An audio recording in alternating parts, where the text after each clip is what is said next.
కష్టాన్ని మనం ఊహించుకోలేము.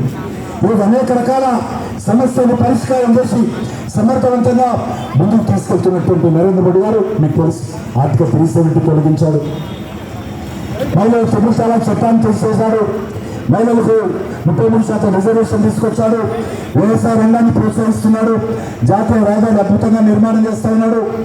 అంతేకాకుండా ఈరోజు అయోధ్యలో ఏదైతే 500 సంవత్సరాల క్రితం కూల్చివేయబడేటువంటి రాముడు జన్మించినటువంటి స్థానంలో ఉన్నటువంటి రామ మందిరం 500 సంవత్సరాల తర్వాత మళ్ళీ ఈరోజు నిర్మాణం చేసినటువంటి ఘనత నరేంద్ర మోడీ గారికి దక్కుతుంది.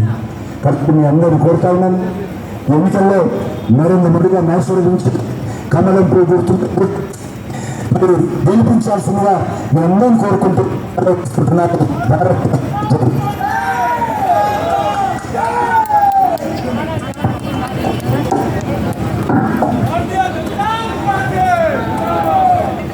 హలో,